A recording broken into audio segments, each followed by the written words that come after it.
China's economy grew 5% in 2024, meeting Beijing's expectations. Bankruptcy cases in Hong Kong rise to a 9-year high. Travel alert to parts of Myanmar has been raised to red.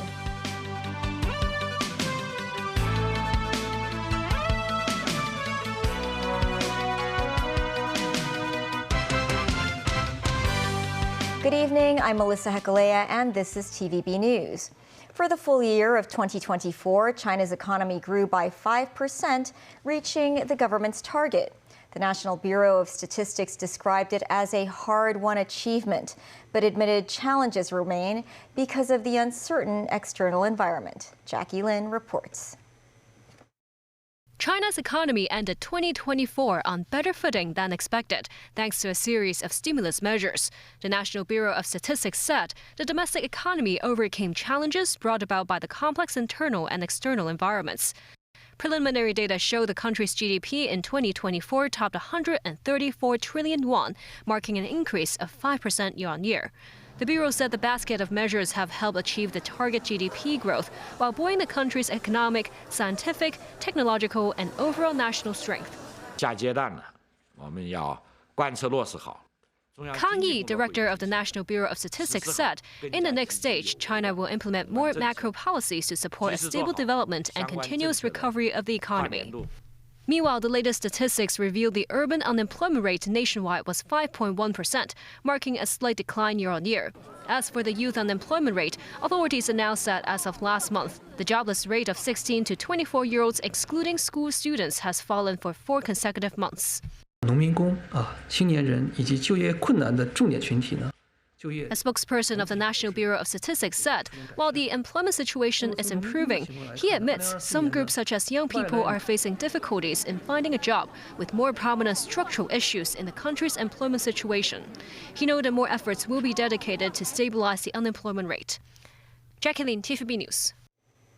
Vice President Han Zheng will be representing President Xi Jinping to attend U.S. President-elect Donald Trump's inauguration ceremony.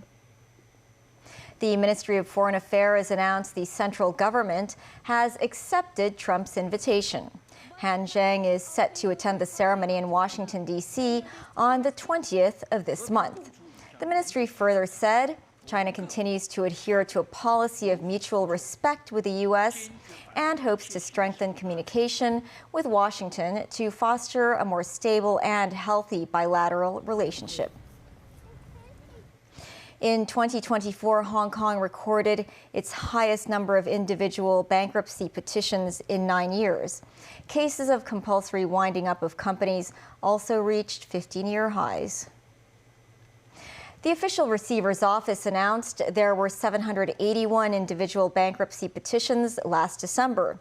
The total figure for last year rose by 17% year-on-year to 9,190 cases, the highest since 2015.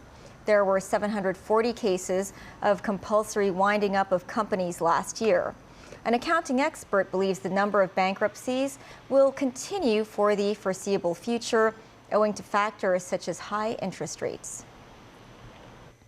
The government's budget will be announced next month.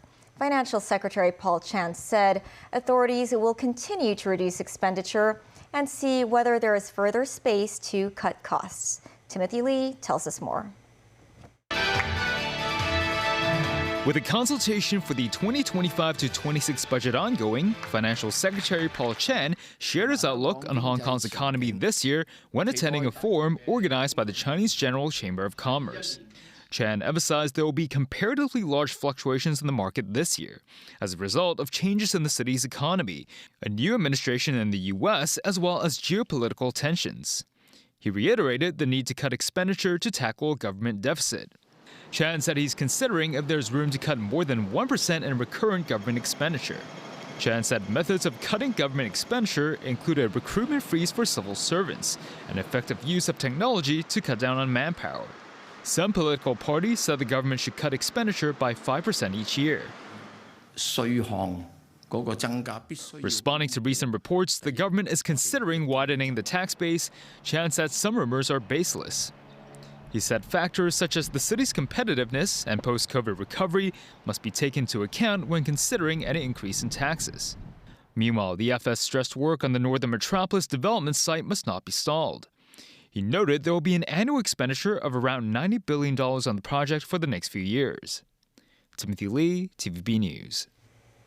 The Security Bureau has raised the outbound travel alert for the southeastern regions of Myanmar to red. They include the Mawadi District, Papun District, and Pa'an District. The red alert entails significant threat, and residents should avoid non-essential travel to those areas. The Security Bureau noted there have been signs of a resurgence recently, where Hong Kong residents are suspected of being lured to the region and detained to engage in illegal work. The travel alert for other areas of Myanmar, meanwhile, remains amber, which means residents should exercise caution when traveling there. Yang Jieqi, a male model from mainland China, has returned home after going missing for more than 20 days. He was allegedly trafficked to Myanmar from Thailand last month. Jackie Lin reports. Despite donning a mask and a cap, 24-year-old Yang Jieqi can't hide his elation for the long-awaited return home. So some netizens spotted suspected bruises on his thumb. His father confirmed that his son has been found after going missing in December. The mainland male model arrived in Bangkok, Thailand on December 20th for a supposed movie role, which would take 10 days to film.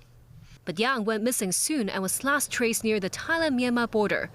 Yang's father, Yang Hai-Tao, flew to Thailand in early January to report to the police. He also filed the case to the Chinese embassy in Thailand.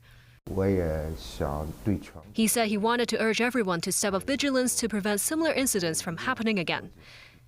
The lawyer who assisted them said the fraud syndicate in the Thai-Myanmar border has targeted more actors in recent days because the nature of their work was unstable and they were more susceptible to be deceived. He also noted he had rescued some Hong Kong people who were lured to Myanmar. But these scam parks sometimes refuse to free the captives even when the victim's family could pay a ransom. Lawyer Guo Yaxin said these scam centers operators may think that Hong Kong people have stronger abilities, so they can carry out more than just ordinary customer service work at the call centers. They think Hong Kong victims might be able to handle programming, IT, or software development, so they might bring more value to the crime syndicates. Thai police said they have stepped up measures to crack down on such cross-border crimes. They have also launched a mobile app to facilitate rescue efforts and reports of such cases in a bid to regain tourist confidence. Jacqueline, TVB News. An 18-year-old student from the mainland allegedly fell victim to a phone scam involving the impersonation of mainland officials. The case involved a loss of over $9 million. The victim is a student at the University of Hong Kong. She reported that at the end of November, she received a call from a person claiming to be a law enforcement officer from the mainland. The alleged fraudster accused her of having been involved in a money laundering case.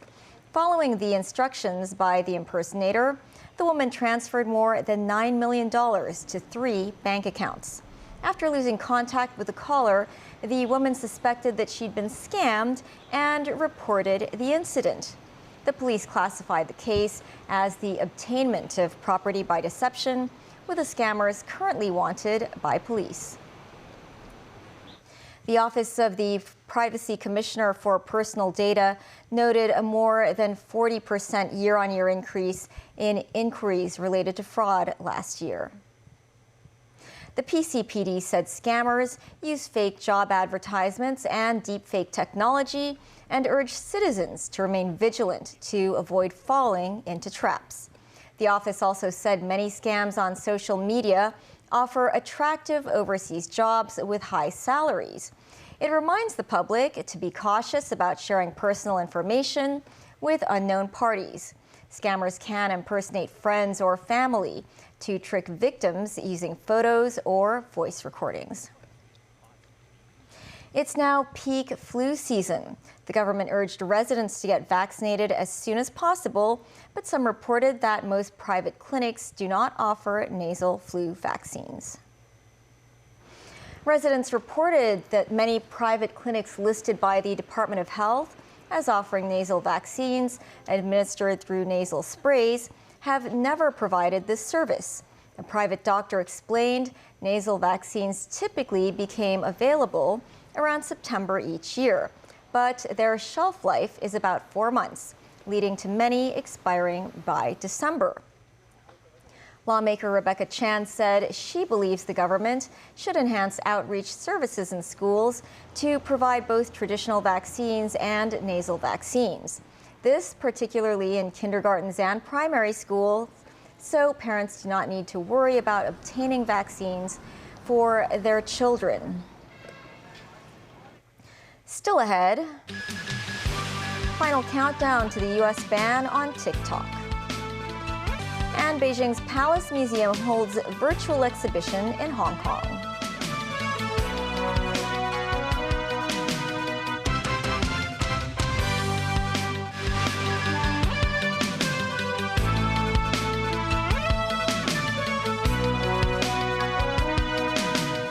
Welcome back. The United States Supreme Court could issue rulings on Friday, U.S. time, to a law that would cut TikTok off from U.S. app stores and hosting services.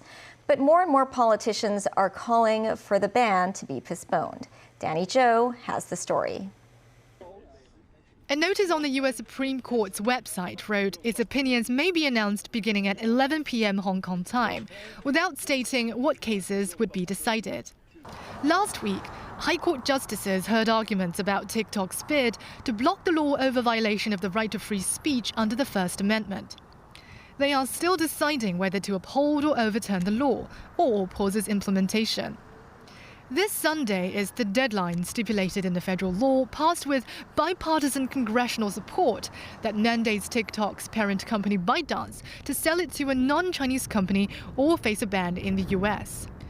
U.S. President-elect Donald Trump, who was scheduled to take over as president the day after, reportedly invited TikTok's CEO Shou Zi-Chew to attend his inauguration ceremony and celebratory activities in Washington.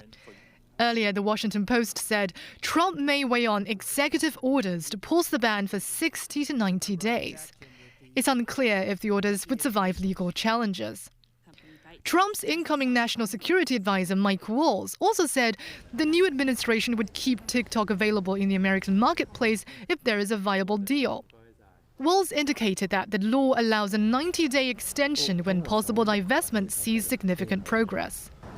Investor Frank McCourt is among those lining up to place their bids, but time is running short for TikTok to find a buyer. Meanwhile, some lawmakers pointed out the ban would be a hard blow for TikTok's 170 million American users. They're mounting last-ditch efforts to ask for more time to resolve the issue. It's time to take a breath, try to step back, buy some time, try to figure this out rationally, but in no way should we have TikTok go dark on Sunday. Chuck Schumer said Senate Democrats are not against TikTok. He noted they will continue to work to find a responsible solution and cooperate with the Trump administration to keep TikTok alive while protecting U.S. national security. Danny Zhou, TVB News. South Korea's anti-corruption agency sought a separate warrant to detain arrested President Yoon Suk-yeol for up to 20 days after he refused to appear for questioning on Friday morning. Hundreds of pro-Yoon protesters rallied outside the facility where the embattled leader is being held in custody. White condolence flowers were laid to show their anger toward the court. A Seoul court yesterday dismissed a request by Yoon's lawyers to review the legality of his detention. And the Corruption Investigation Office for high-ranking officials said its investigators had asked to extend the detention warrant due to the gravity of the crime. Prime Minister Benjamin Netanyahu's office said the Israeli cabinet will meet to discuss final approval to a deal with Hamas for a ceasefire in Gaza and a release of hostages. Daniel Rell tells us more.